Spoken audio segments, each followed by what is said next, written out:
material.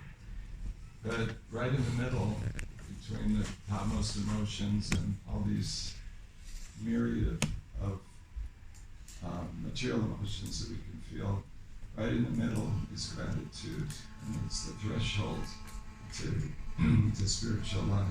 So it's the threshold to our spiritual understanding.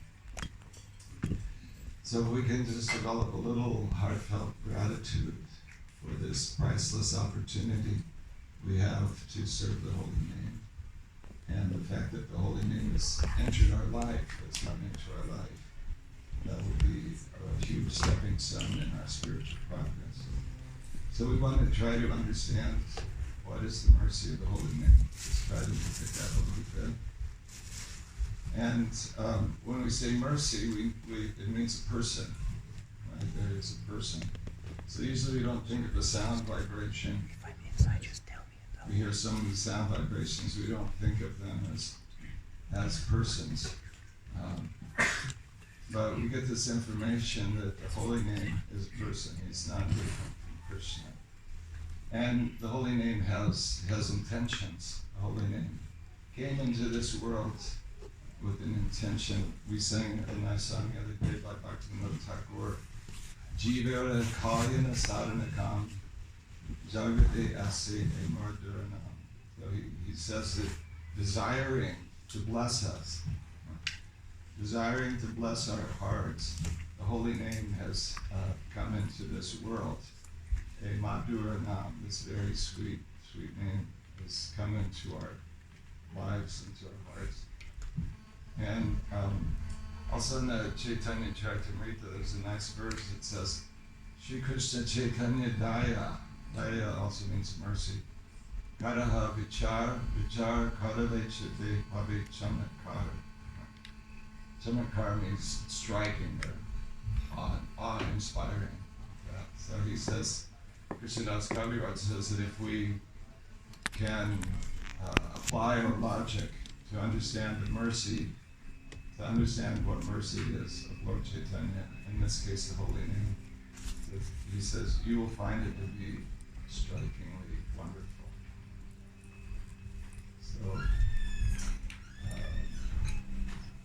So this song that we wanted to do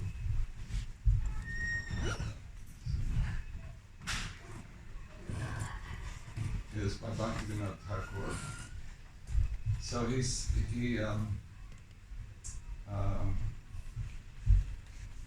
I had wanted to sing this song because Srila Prabhupada, one time he talked about the songs of Bhaktivedanta Thakur and Narottam Das Thakur, and said that they're so powerful that they act like lightning on the heart.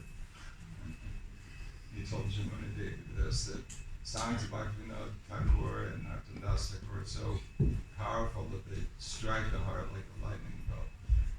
Sounds like a good idea. So, and he said, even if you don't understand, he actually said that, even if you don't understand, but we're going to try to add to the effect by trying to understand this song. So he says, Vacha o Vajika Dui Swarup Tumara Vacha Tavashri Vigraha Chidanandakar. So he's addressing the Lord, he's speaking to the Lord, and he says, you have two forms. Dui Swarup, you have two forms. One is this Vacha, or you could say your person, like that. And Vajika, the other form, is your name. So this is, to material understanding, this is inconceivable. How is that the name, Krishna could have two forms, a form of sound vibration and his personal form. How is that possible?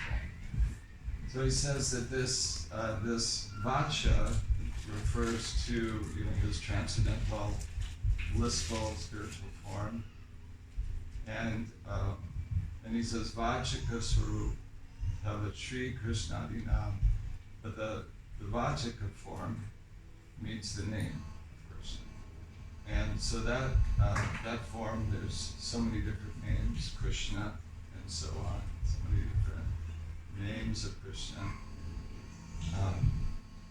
And then he says something very, very wonderful. Vana Rupi Sarva Jiva Ananda Vishram. But he singles out that this name form is very special because Sarva Jiva, for all the jivas, all of us little tiny jivas, it is Ananda Vishram. It's the abode of bliss. The holy name and Krishna are non-different. But he says, but the name is the abode of bliss, the abode of Ananda for all jivas. And it's very significant. We'll look at this more. So he says, Edui Surbe Tava Ananta Prakash. So both the holy name and the form of Krishna are unlimited. There's unlimited forms of Krishna. We hear in Bhagavatam that there are as many incarnations as there are waves of the ocean. Like this. How many waves are there in the ocean? How many can we count? Similarly, there's unlimited names of Krishna. And as Lord Chaitanya said, we can approach any one of those names. We can approach those names. We can approach Krishna through these names. And then he says, taking pity and being very kind, they confer upon the fallen souls entrance into your divine pastimes. So through these forms of Krishna, the deity form, and through the holy name, we can enter into Krishna's pastimes.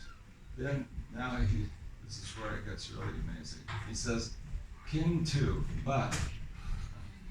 He's saying you've got these two forms, the holy name and your personal form. And the holy name is the abode of bliss for all of the conditioned souls, for all souls.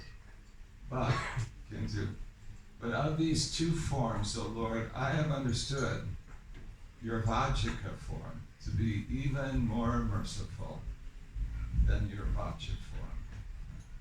Thus do I find your holy name most wonderful. And he says, Nama Nami. So these two things, the name and the named. Nama Nami, Veda Nai, Veda Vachan. So the Vedas say that there's no difference between the name and the named. This is Siddhanta. We hear this again and again, how Krishna, Vinaptvam Nama Namano. Also it said that the name Krishna and Krishna are not different. But in conditioned life, do we get this? Do we understand this point, actually? But we hear it. It's definitely a fact. And one day we'll realize that. So in our state, there's the name and the name. They're two different entities. And so he says, Tabu Nama Nami Hoite Adika Kurun. But although they're non-different, yet still the holy name is more merciful than the Lord himself. So why is that? So he'll explain to us why the holy name is considered even more merciful than the Lord himself. Krishna aparadi jadi name shadakori pranabori dakinam Rama Krishna Hari. So he says, if one is an offender to the form of Krishna, to Krishna personally, if he's an offender to Krishna, but Jadi Name Shada, if we have a little faith in the holy name, then and if one calls out these names, Rama, Krishna, Hari, or the unlimited, any one of the unlimited names of the Lord, with a little bit of faith, if someone calls out, then all offenses go far away. We may have offended Krishna, but if we can chant the holy name with a little faith, then those offenses go far away. And Vashe say, and then he says, and he says, when those offenses are destroyed, then one swims, he says, he floats. Vashe, he floats in an ocean of ecstasy. And this is what we experience, isn't it? At least sometimes in Kirtan, that there's actually some happiness there, although we may not realize all of these aspects of the holy name, but we do have experience that there's a pleasure that comes, at least some of the time, in Kirtan and in devotional service in general, that's different. It's categorically different from any other kind of pleasure we've ever had in our life. I'm sure all of you are sitting here because you've experienced some joy in your heart that you never experienced anywhere else, at the cinema or the football game or whatever, or in any other form. We have at least a little glimpse, and we know there's much. We know that there's much more. So this is because the holy name is reconnecting us with Krishna. I remember a number of years ago, well, when I was a young devotee, or just, I'm still a young devotee. Body's gotten older, but haven't made that much progress. But anyway, I was just new to Krishna consciousness, and I read in the Srimad Bhagavatam, there's a story of King Puranjana. Has any of you read that story, King Puranjana? It's a far out story, and I was trying to figure out what is going on. But it's an allegory that just describes so many facets of our material existence through the story of this one person. And in this story, this personality, King Puranjana, goes through so many difficulties, finally leaves the body, takes birth again, becomes a woman in the next life, Vidarbhi. And as Vidarbhi, then gets married, has a saintly husband, and goes through life, all of this.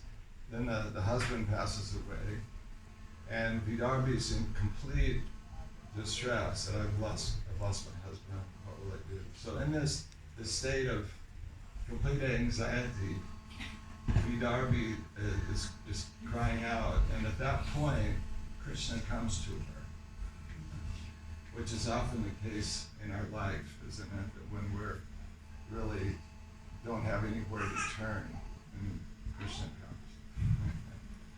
You've tried everything else. So Krishna came to her in the form of a brahmana, and he said, don't you remember me? Don't you remember me? You once had a friend. You once was. Is that me? In Spanish, everyone puts their phones on airplane mode. Huh? Everyone puts their phones on airplane mode. Oh, okay.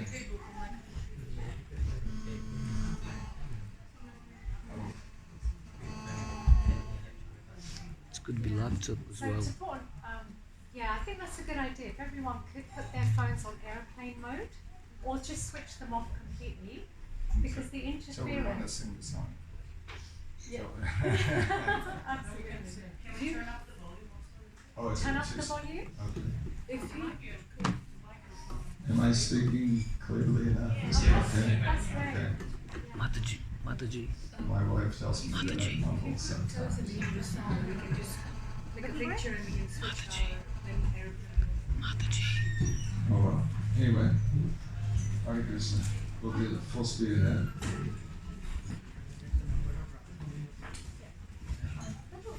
You might want to share just the name of the bhajan, so Oh, everyone okay, will so you can be quickly looking find for it it. and then switch it on. Where would they get it? KKSongs.org? Yeah, it's For KK excited. songs. Okay. So on KKSongs.org, it's called Vacha or Vachika. So you can look that up if you like.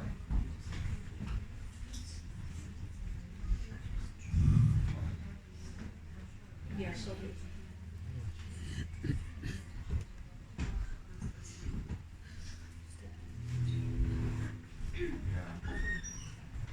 So anyway, I was hearing this, that Krishna speaking to this person, and I felt it was like, I really felt at that moment that Krishna was speaking to me. Don't you remember me? Don't you remember that you had a friend? It was just really hit my heart. Don't you remember you had a friend? Unfortunately, you left me to become an enjoyer of the material world. It was a really powerful section of the Bhagavatam. So I was thinking of that when this verse, this Krishna aparadi, if we commit offenses to Krishna, if we commit offenses to Krishna, well, we all turned our back on Krishna and came here. So that's actually the history of the jivas. Somehow or other we're here and we left Krishna, of course, according to the statements of the Srimad Bhagavatam. So, but nevertheless, Krishna is so kind that he doesn't forget us. He gives us a place to go in the material world to try to enjoy separately from him. And anyway, how's it working out for everybody? But he also gives us a chance to come back. So we get this understanding that it's the holy name. It's the holy name that allows us to reconnect with Krishna. We can reconnect with Krishna through the holy name. He makes this arrangement for us.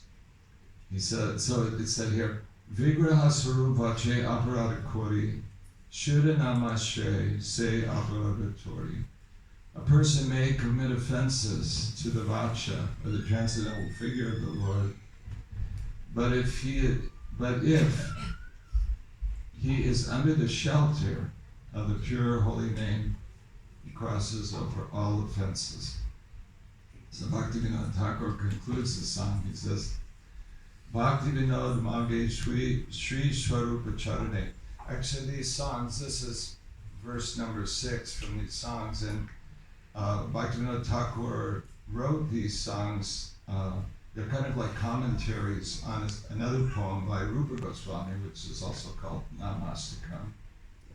And so this is, you could say, an explanation or a commentary of that verse. So he concludes the song by saying, Mage Sri Rupa Charane. So begging for the mercy of Sri Rupa, he asks for this benediction. Vachaka Swarup Name Rate Anukshane. Bhaktivedanta Thakur begs for constant loving attachment for the Vachaka, or the divine holy name of the Supreme Lord. So we can also take benediction from Bhaktivedanta Thakur that Anukshane means to awaken at every moment, to always, at every moment to awaken. So we can beg for that mercy also, that we can awaken this loving attachment for the holy name. So you want to try to sing that? So we hear it? This way we can, Thakur's mercy can strike our hearts. We can get further appreciation. So this is a really simple melody. It's a Bengali kirtan melody. I'm sure you all know it because the poetry fits that same meter, and it's easy to sing. So please sing with me.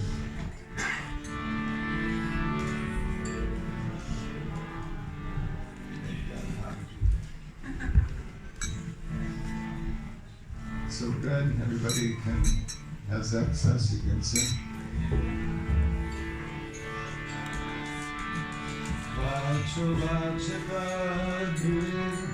Oops. Just stand a little bit. Sorry for the false step. This is Mahatma. He came to check up on me. Don't correct anything I said, it's wrong.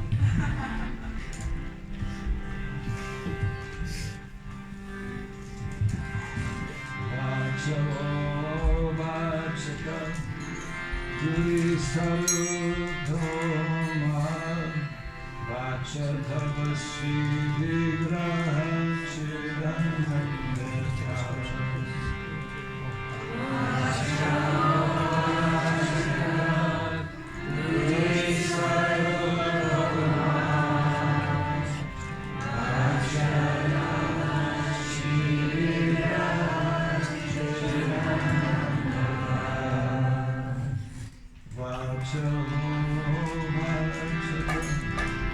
Dui Sarutama Vachatavasi Vigraha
So we get a little feeling in the song how much Bhaktivedanta Thakur is relishing and appreciating the holy name. And we understand these points from it. Hopefully singing it also will put that in our hearts, this appreciation that he has. That,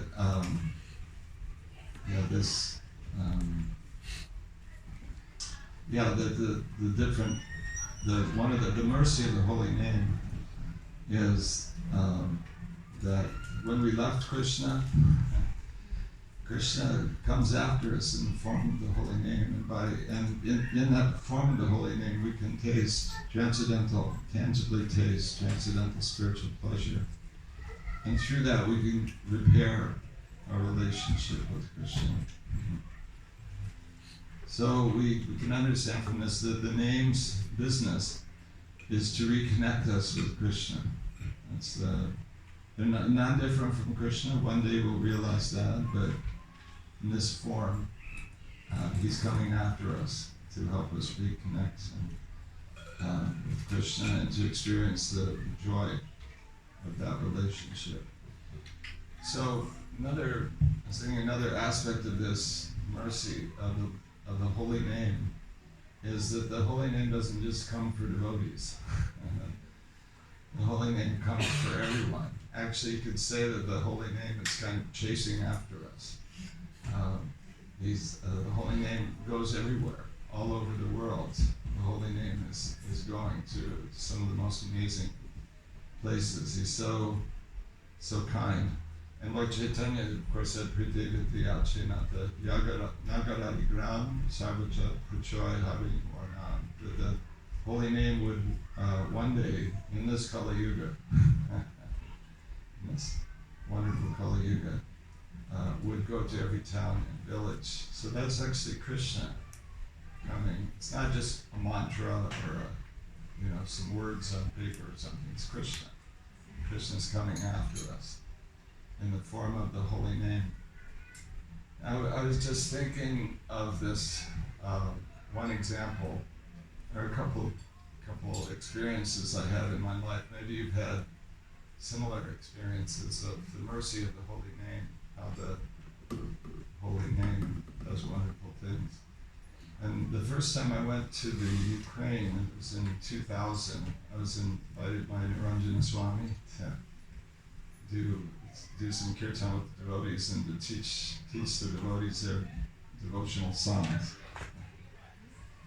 So he invited me, and at that time they had this festival there, and at that time there were 750 devotees at that festival, Ukrainian devotees, which was pretty good back then.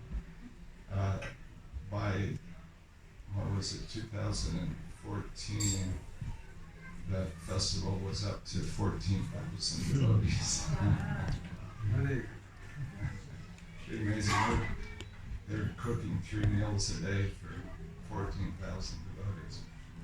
So, of course, we pray that will happen again. It's a difficult situation.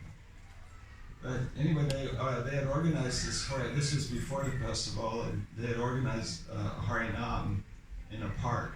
So we went out with all of these, quite a few devotees, 30, 40 devotees, to do Harinam in this park. And there was nobody there. It was like, a couple people strolling along. And so Niranjana Maharaj kind of mildly chastised the organizers. Why are you doing Harinam here? And but anyway, we're here. So we sat down on the grass and we did Harinam. And it was sweet. And but I came to find out later, there's a backstory to this. I came to find out later that there was, many years before, during the communist times in Ukraine, there was one young boy that had joined the ashram, but his father was a KGB man, so it became really too dangerous for him to stay in the ashram, so he had to leave. He left the devotees. And he just kind of forgot all about that part of his life. He got back into his material life. And then things got very difficult. Actually, his father was killed as part of his occupation somehow or other. So it became very difficult for him. And then finally his mother passed away. So this young man was so distressed that he had come to the park that day with the intention of committing suicide. The same park. Krishna. We were doing Harinam. So he came to the park with the idea that he would hang himself from a tree. So he came there and he heard the Harinam party. And he came over, and Krishna also arranged it that one of the persons in our Harinam party knew him from before when he'd been in the ashram. Igor. I don't know what his name is. So, and so anyway, pretty amazing. So, and I was thinking, the holy name's arrangement, the mercy of the holy name. He had forgotten Krishna. He wasn't, thinking like that. He had forgotten Krishna, but Krishna didn't forget him. And he sent a bunch of devotees just to chant Hare Krishna and rescue his devotee. So, I can never forget that story. It's such a wonderful example of, the mercy of the holy name. Very practical, visible. And another story. We were in Mongolia. I think we probably did the first Harinam in the Gobi Desert. Could be the first Harinam in the history of the Gobi Desert. But we were in this small town, and so we were doing Harinam through the town, and people were nice. They were coming offices and go around town with us, chanting Hare Krishna. So we were wandering through town, and we turned the corner, and we came into this market. So Mongolia, still to this day, a large percentage of the people live in yurts, you know, and they raise sheep and other animals, and 50 degrees below zero. They're living in a yurt. I don't know how they do it. But so this open market means that, you know, their vehicles are all backed up into the center of the market, and they've got their wares there to sell, which are mainly slaughtered sheep. So we turned the corner and we're like, wow, just seeing this incredible scene. But at the same time, with us, there are these young kids that were following along, and we were just looking at them, and they're chanting Hare Krishna, and you could see their faces were changed. They were bright. You know, they were just so happy. You could practically see how the holy name had touched them. So I was thinking, you know, no Paka South Indian Brahmana would go to such a place, right? Would they wind up there? But somehow or other, the holy name won there to this place, and these young children, got the seed of devotional service, got the seed of bhakti through this chanting of the holy name. So Krishna is so kind. So there's a nice verse in Srimad Bhagavatam. The Supreme Personality of Godhead is so kind to the conditioned souls that if they call upon Him by speaking the holy name, even unintentionally or unwillingly, the Lord is inclined to destroy innumerable sinful reactions in their hearts. So there's no intention on their part. It's 11 I don't have the thing right here to tell you. Beautiful name. Actually, it's the end of the instructions of Huffy, the Navi end of Huffy's. So there's no intention, but somehow or other, if they somehow or other saying the holy name, then Krishna is so kind that he's inclined to destroy innumerable sinful reactions in their heart. This also reminds us of the famous verse, Sankirtam Parihasyan Va Stovam Devapa Vaikuntha Nama Grahanam. This was spoken by the Vishnu Dutas, and he said that Vaikuntha Nama, the holy name is, Vaikuntha means without anxiety. Right? So the name, that there's no anxiety. Vaikuntha Nama Gaharam. If somebody chants this holy name, Ashesha Gaharam Bhikkhu, same ideas here. There, it destroys unlimited Ashesha, unlimited sinful reactions, unlimited karma is destroyed by chanting the holy name. And they go so far as to say Sankirtam, even if they're calling somebody else, like Ajamil was calling somebody else, right? That was the Yamaduta's objection, and he's not chanting the holy name, he's just calling his son, Sankirtam.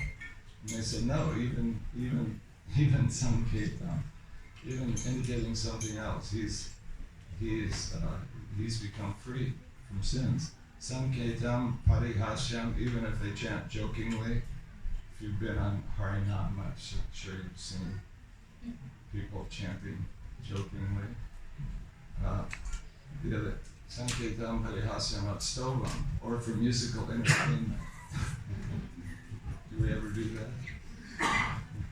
Do we ever chant for musical entertainment? Or hail them, or even neglectfully.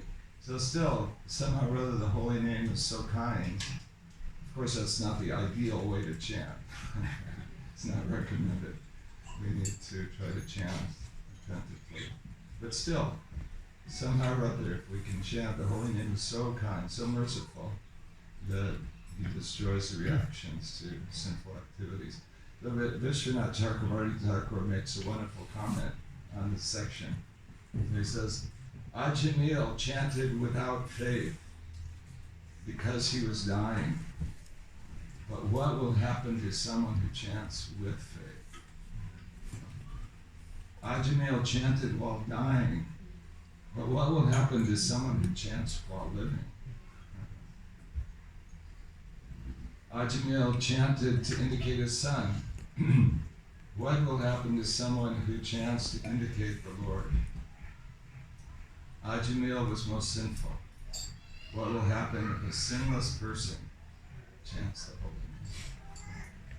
So we get some idea of this appreciation of how kind this form of the Lord is, and somehow or other, if we chant, if we try to chant, then we become purified at heart. So this is another wonderful feature of the holy name, that He comes after us. Holy name comes to get us, and especially if we chant with attention. If we take Mahatma's workshop next weekend and learn how to chant with full attention, then Chaito Darpana Marjanam, the heart becomes cleansed, we become purified. But we can also understand that Krishna, just by taking shelter of the holy name, Krishna appreciates our endeavor. Do never forget. He appreciates that we're taking the time to try. Even if we're not successful, there's so much benefit from this chanting. I was thinking another mercy of the holy name is that He gives us the chance to serve Him.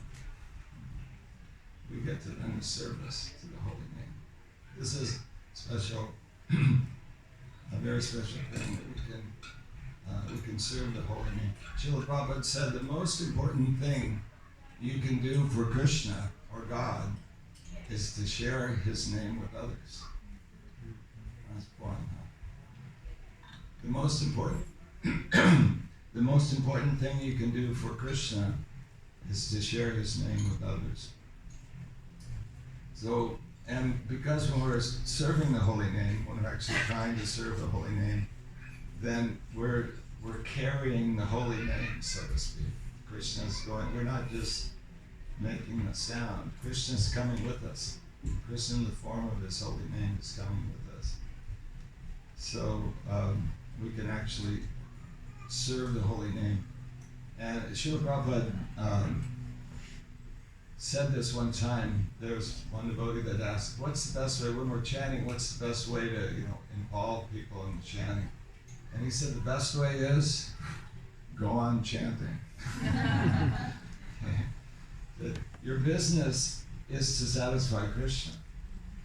It's the actual business when we're chanting. And then the crowd will automatically be satisfied.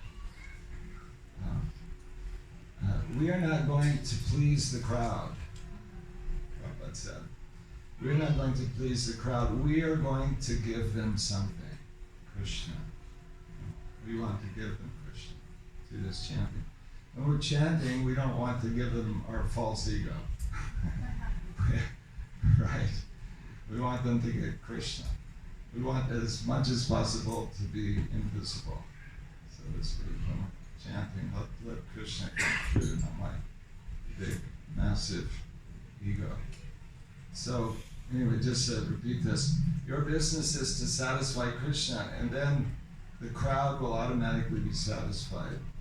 We're not going to please the crowd. We're going to give them something, Krishna. So you should be very much careful whether you are delivering Krishna in the right way. Then they'll be satisfied. Your only business should be to satisfy Krishna. Then everyone will be satisfied. So just a side note on this, it doesn't mean that we shouldn't make nice arrangements to present the kirtan in a nice way. Where, certainly the London Yatra has done wonderful things, is how they've presented kirtan and thinking very carefully about, who's there, and nature of the people, and this is important.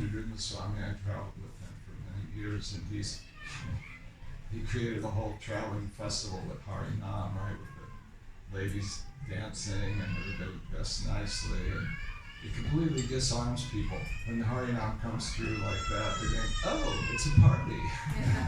Nobody's thinking, oh, what religion are you part of? It's amazing. It's a parade, it's a party.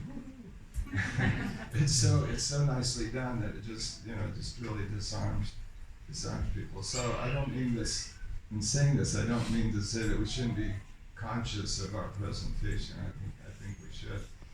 But still, the point is we're going to give people Krishna. And if people actually get Krishna touches their heart, they'll be happy. They'll be happy in a way that they never knew before. So that's our business. So to do this, we need power of attorney, right? Krishna doesn't, just like a lawyer may be qualified in law, right? But they can't represent a client without power of attorney. So, in the same way, Krishna Shakti, Vinanahi Tara, without Krishna's potency, then we can't actually deliver Krishna. Of course, Lord Chaitanya's already ordered us.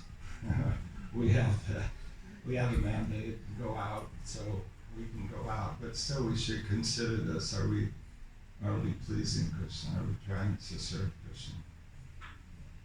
So we get this great opportunity. The Holy Name is so merciful, and He also gives us the opportunity to serve Him, which is another kind of mercy, right?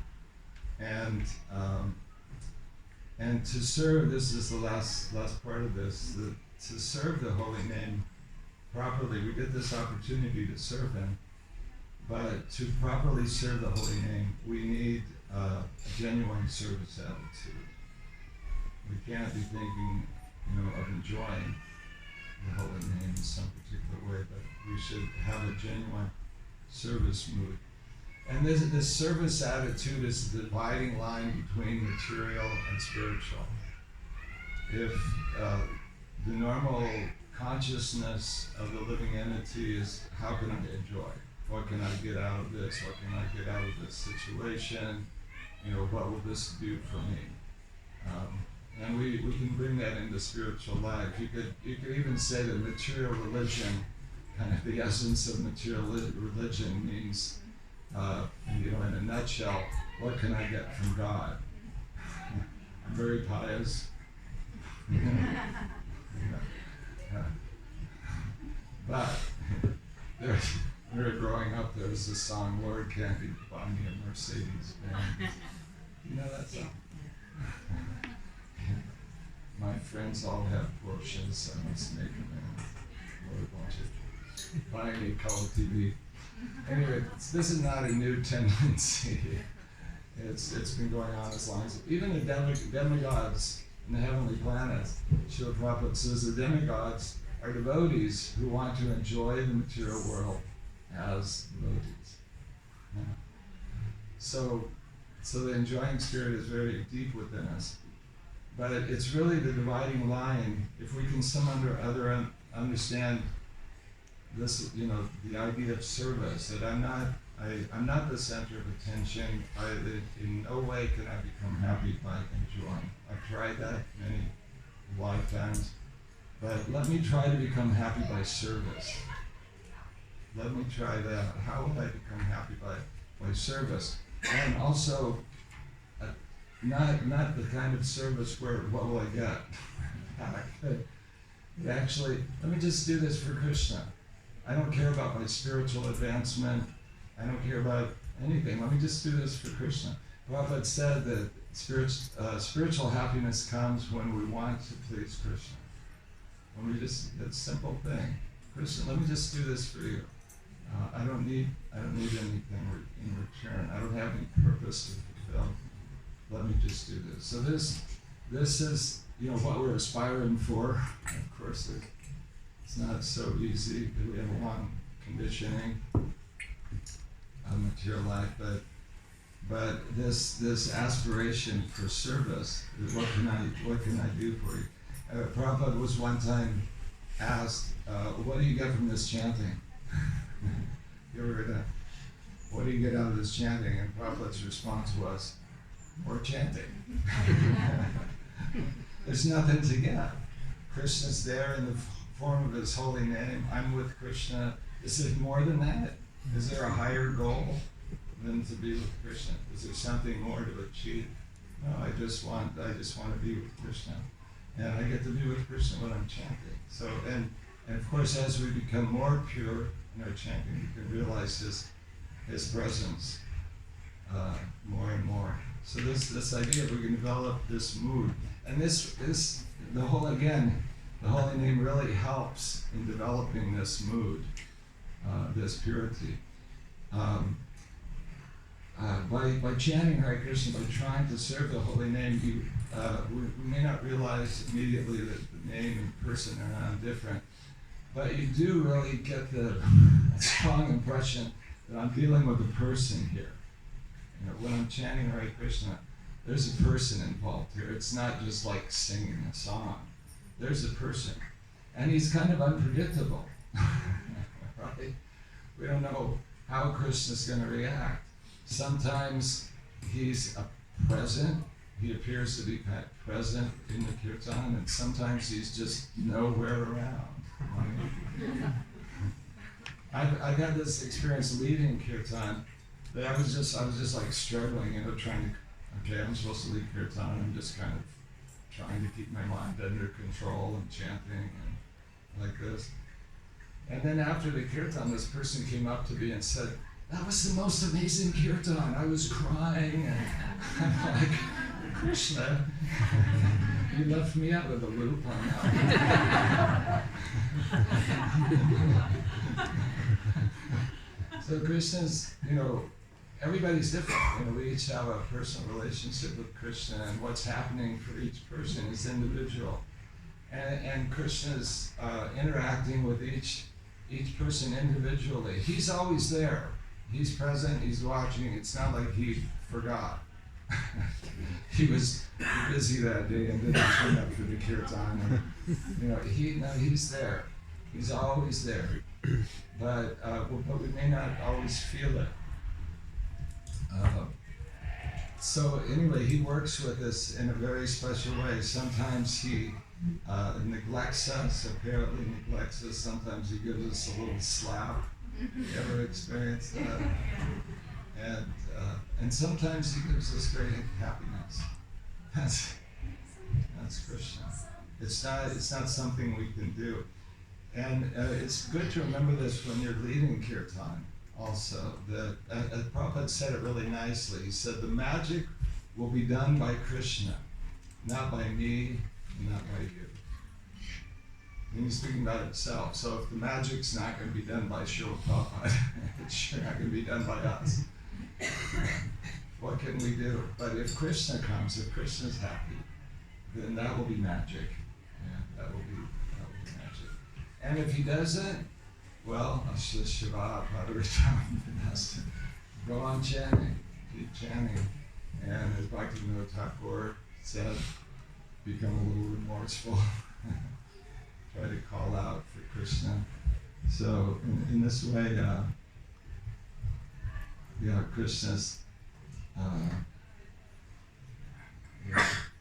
Krishna's working with us. We have this experience, right, when we chant Hare Krishna.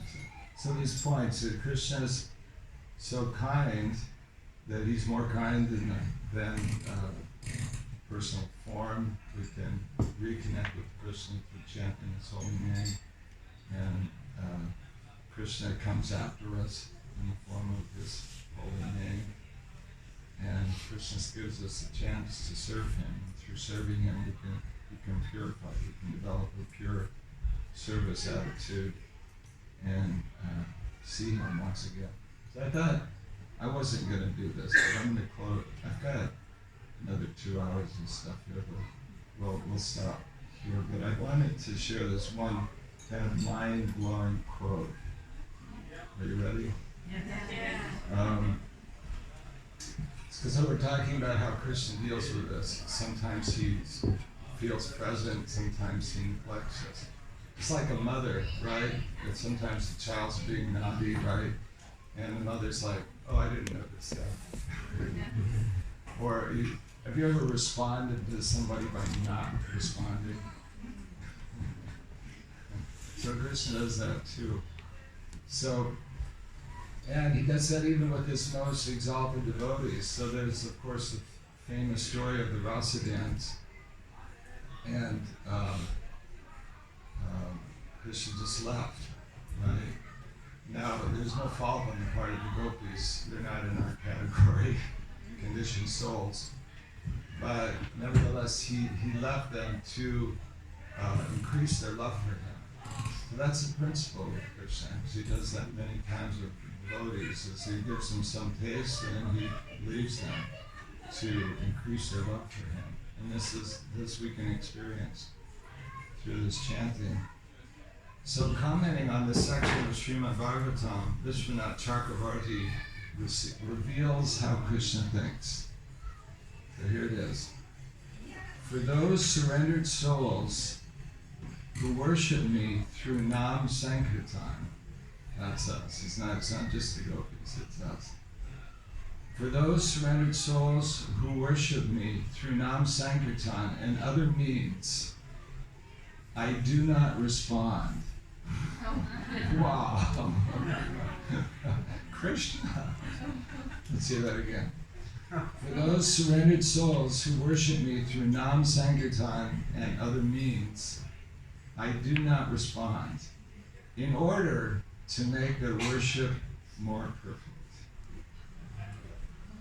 O gopis, who cannot understand my real intention, not seeing me, those surrendered souls develop deep humility, feeling, alas, alas, everything I have done has been useless. You ever feel like that when you're chanting?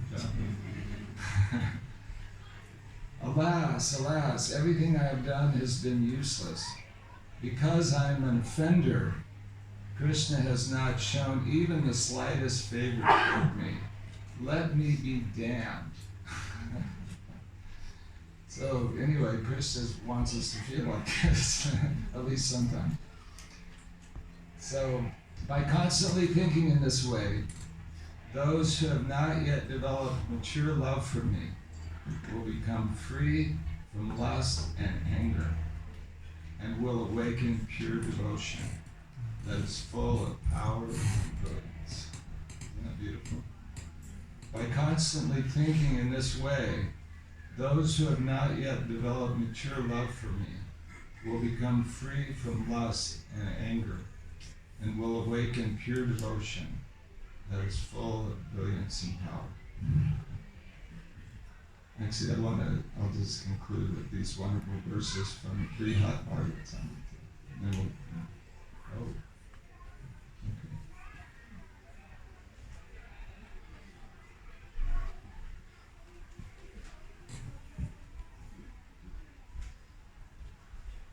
Is that okay? So we finish it.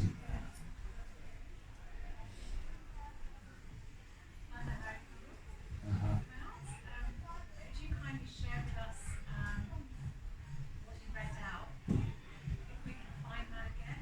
What do we look for? Pardon me? It's in the I don't have a quote here, but it's from the commentary of Vishwanath Chakravarti on that section of Rasalila where Krishna disappears. So it's in that report. Thank you. It's not in our Bhagavatam, it's in his. Yeah, correct. It's not in our Bhagavatam, but it's in the commentary of Vishwanath. What's that called? Huh?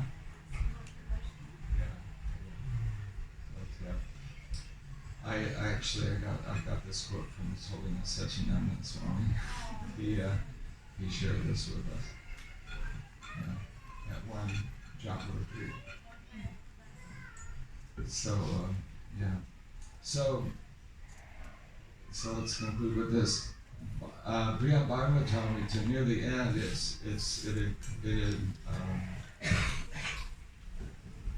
just sings glories of Nam Sankirtan. The Vaikuntha Dutas, right, are singing, and it's specifically speaking about how Nam Sankirtan is even better than meditation. And so these are some of the concluding verses. Of the many ways to chant Krishna's glories, foremost is his Nam Sankirtan. It is deemed the best because it can evoke at once the treasure of pure love for Krishna. When relished with love in countless ways through service rendered constantly by the tongue. Nice, isn't it? When relished with love in countless ways, just chanting, through service rendered constantly by the tongue, the nectar of Sri Krishna's name delights the heart. It's a beautiful description of kirtan. Who can describe the unequaled excellence of the nectar of Sri Krishna's holy name? The Sankirtan of Krishna's names is praised as the best and most powerful means to attain this treasure of Krishna. Can you hear that one more time? The Sankirtan of Krishna's names is praised as the best and most powerful means to attain the treasure of Krishna prema. It is like a potent mantra that can attract precious objects from a distance. In this case, the precious object is Krishna prema. Because Nam Sankirtan invariably leads to the treasure of pure love for Krishna, true connoisseurs of devotional service consider Nam Sankirtan the very fruit of bhakti. Pretty amazing. Because Nam Sankirtan invariably leads to the treasure of pure love for the Lord, true connoisseurs of devotional service consider Nam Sankirtan the very fruit of bhakti. This is Gopi Puranada's commentary on this verse. According to many pure devotees, Nam Sankirtan is not only the best means of devotional service, but the final perfection itself. Of course, prema is the final goal of bhakti, but Nam Sankirtan so quickly and infallibly leads to prema that the two are considered virtually identical. Isn't that amazing? Of course, prema is the final goal of bhakti, but Nam Sankirtan so quickly and infallibly leads to prema that the two are considered virtually identical. Wherever prema is seen to have developed, one can presume that Nam Sankirtan must have been performed. Nam Sankirtan is the necessary and sufficient cause of prema. Wow. Jai Shri Krishna ki Jai. What should we do? Thank you so much for your attentiveness. Really appreciate your So can I assistance. ask a question? Yeah, I guess we could take some questions. I don't know if I can answer them, but I'll try.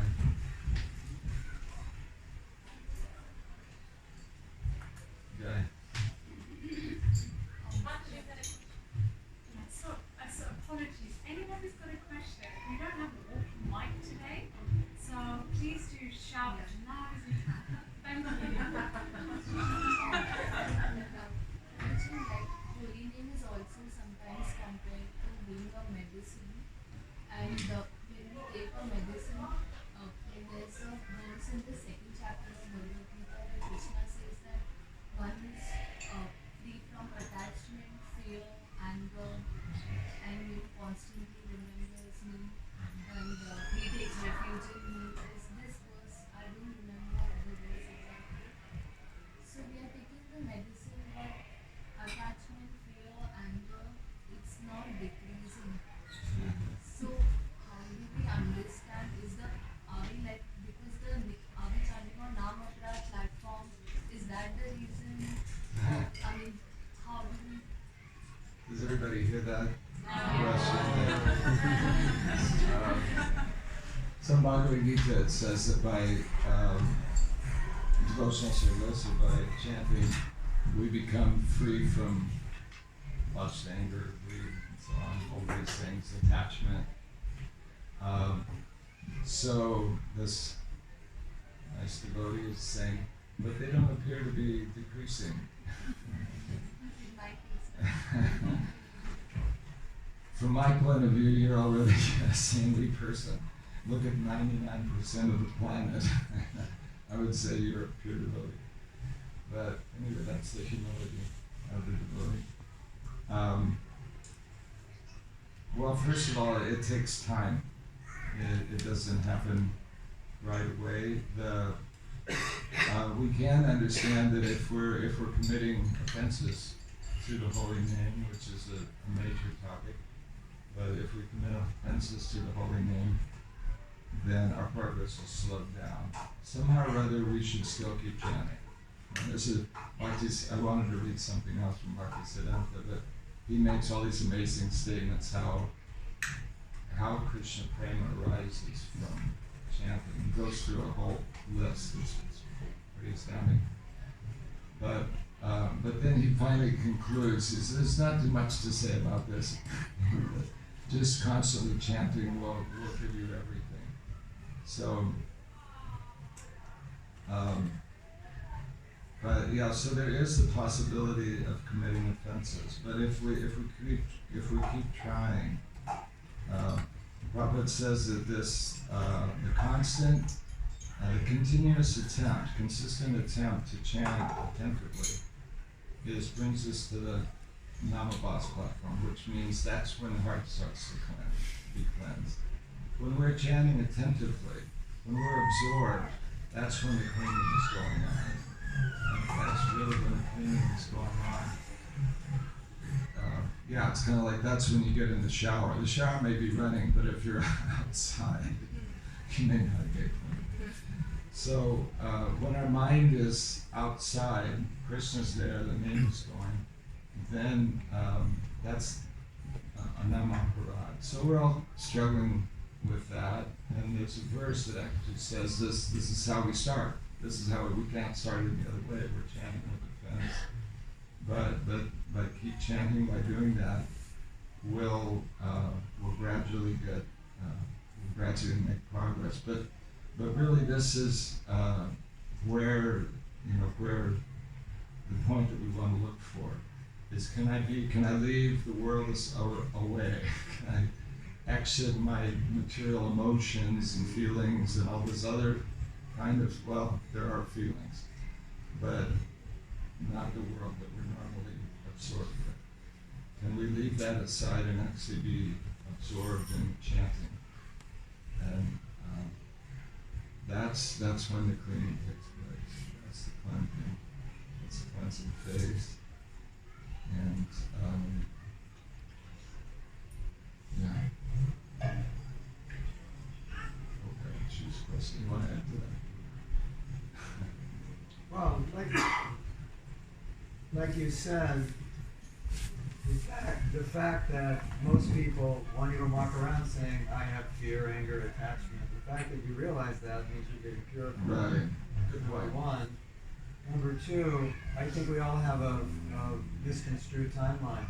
We think, okay, chanted 16 rounds for a week, so why do I have attachment? Or even 10 years.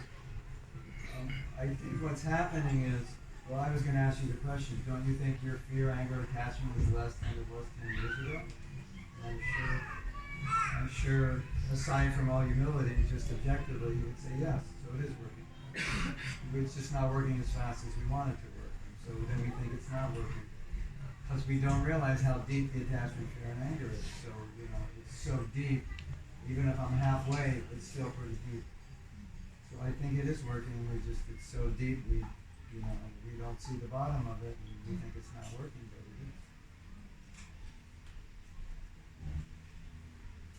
it is. And another interesting, this is really interesting, and nobody knows this. You have the story of a Jamil, he was doing Namabhas, right?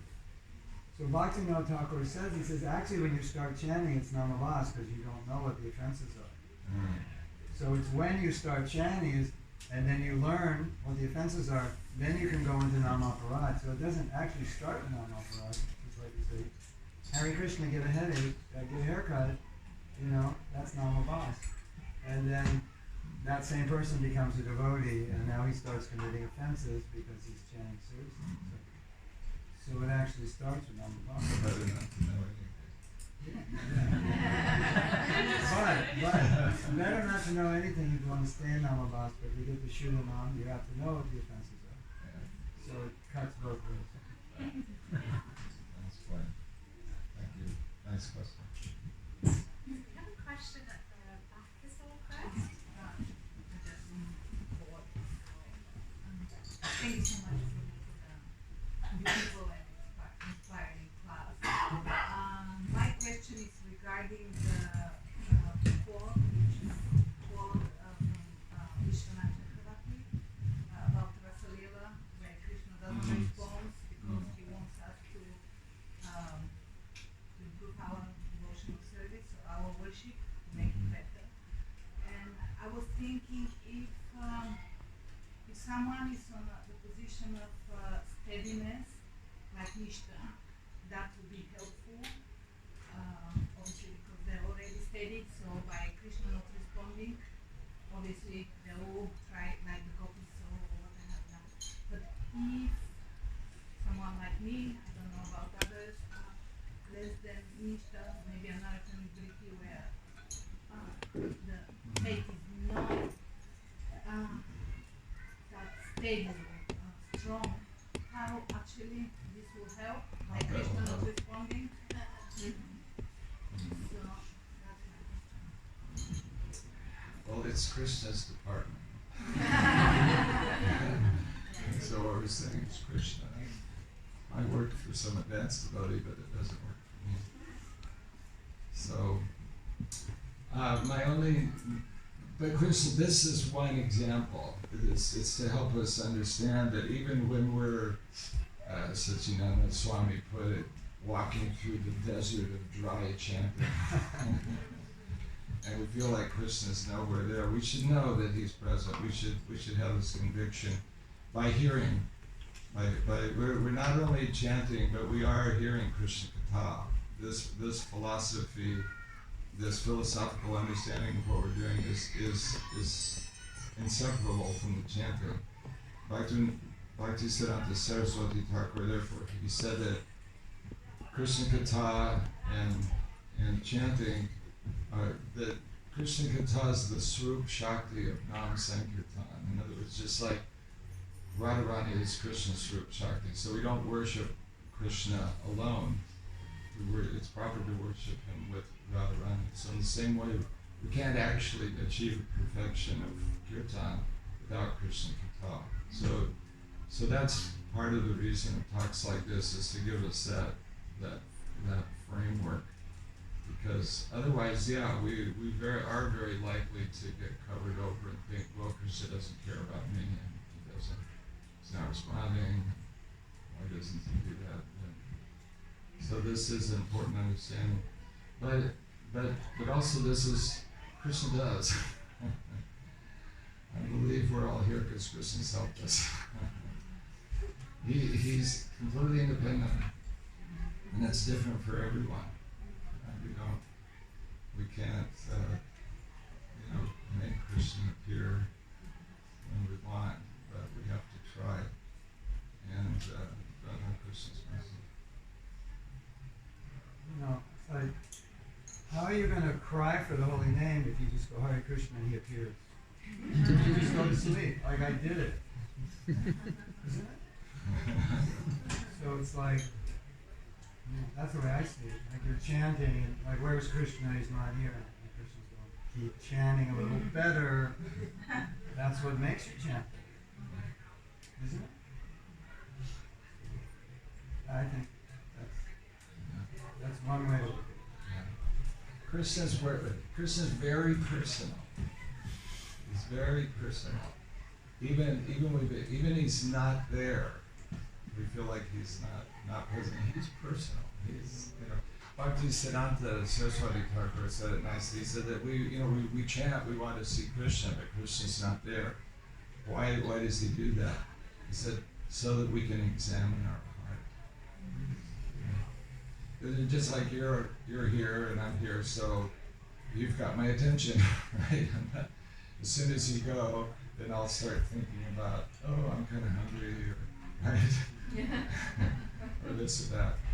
Maybe my back hurts or whatever, but you're there. So when Krishna is not present, then we can examine, we can look inside. That's actually a very important part of our chanting process, is to see what's going on, to look at our heart, to examine, to become fine-tuned in our desires and what we want and so on and so forth. That's it's all part of chanting. It's all part of Krishna's. But again, he's very personal. He hasn't forgotten us. I've had this, Chitta Gopi? Chitta. We've had these talks every so often. She's one of my heroes. She's amazing, but she'll say like, that she's doing kirtan and like, Krishna's not there. I don't know if you know her, but she's like, Krishna, you just left me high and dry. So, it's her Bob. But, Krishna, if we can see like that Krishna is there, he's just acting in a different way. We're over time. Should we? That's very cool. We're happy to go on as long as you like. If you wanted to take another question, we can do that. Maybe we should not go for maybe we should stop pretty soon. Somebody's done. That's Okay, one more. Thank you so much for your association. These topics are possible because of your open hearts. Thank you so much. It's been so special, and I don't know about everyone else, but I'm so blessed out. I'm even kind of happy myself. I'm even kind of happy myself. It's so special. Srila Prabhupada has left us so many books, and many of us hope in our lives that we'll be able to read through all the Srila Prabhupada, and others. And I was just thinking, reflecting, just singing the bhajan with you, sharing the commentaries from the Acaryas, was so helpful for us, because when are we ever going to get that chance to read some of the commentaries? And it's like beautiful poetry, words that can capture the mood of the Acaryas and the potency of their devotion. And so I was speaking to someone here who's saying she doesn't know how to speak Sanskrit, and she struggles with the words, and I put my hands up to that as well. But just hearing you sing and sound vibration very well, I think many of us felt that bliss, and it's so beautiful to hear you say how the holy name can really just eliminate unlimited sins and us from and bring us closer to the eternal joy. So thank you so much. We hope you can do something like this again. We can. Next weekend.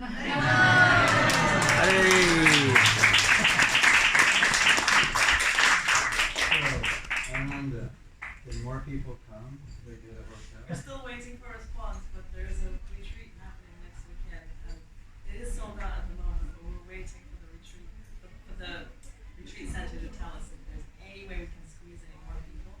So if you're really interested, come up to us and leave us your contact details, and we'll let you know.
and get some philosophy too. And we'll be launching some new courses from September, so watch this space. As part of the Holy Name Retreat, we're actually launching an art course, because we do courses on philosophy, yoga meditation, learning instruments, and we hope one day you'll be able to come and teach us, devotional kirtan and instruments as well, but now we do. But this art course is to celebrate the 50th anniversary of Radha Ananda Devotees. So 24 participants will be able to paint with dots through guidance from an expert. A 1 meter by 1 meter picture of Radha and Krishna. So if you'd like to sign up, please have a look at our website. We've got a poster as well. We also have a Sangha School of Bhakti started, and it's on Saturdays from 10 to 12. Well, again, like-minded people come together. They'll do japa meditation, also cover systematically study of professional theology, and in a very relevant, relatable way. So if anyone's interested, please come and let myself, Neha, volunteer, or Bimal, who is somewhere here. Just come and speak to us, we'll get you in touch. But just wanted to thank you all. Yes, it's here. It's in the Nikkei room above the Goshala, the farm area. So we have a very blissful area. And so we're doing a lot. If you're interested in getting involved with volunteering as well, please speak to us. There's a lot of us volunteers trying to find a little bit of capacity and time to do something. But as you heard, this is well, it's through service that we gain so much. So I just wanted to thank you all. That's very good. A lot of people registered. They couldn't come for some reason, but we had a queue of devotees outside who filled this room as well. So whoever's meant to be here was here. And thank you for coming, and enjoy the rest of your Sunday.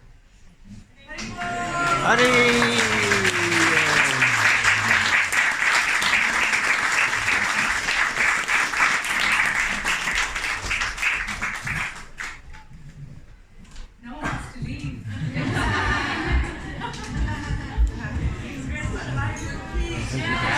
Thank you for this, Prabhu.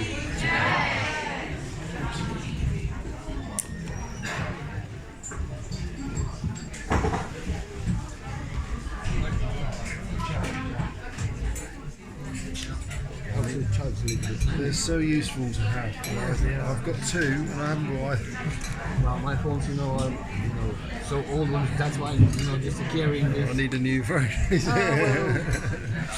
doesn't bounce very well. Is it charged a little bit? It's 42%. Yeah, it's great. I was actually gonna, before I lose it, I'm gonna read the English words for the bhajan we sang. Oh yeah. So you know who Bada Haridas, he performed kirtan, and the door was a bit flat. And someone came up to you afterwards and said it was made them so emotional they cried. That's what they said to and I'm sure many people cry. Oh yeah. Because they're so emotional. I'm not accepting. I'm not exceptional. Yeah, absolutely. He's incredibly good. I really like it, when in Vidhi, Swami Maharaj, last summer, I think, earlier this, in autumn, they've been in Vrindavan as well, and they've been doing the kirtans as well, that's amazing. Well, for sure, I've just been watching that, on the internet, and yeah, today we still got to get, the Juma Swami Maharaj's kirtans. That's right, yes. I think the same, it'll be the same as yesterday. I'll have to go a bit earlier. I haven't been yesterday, so, but,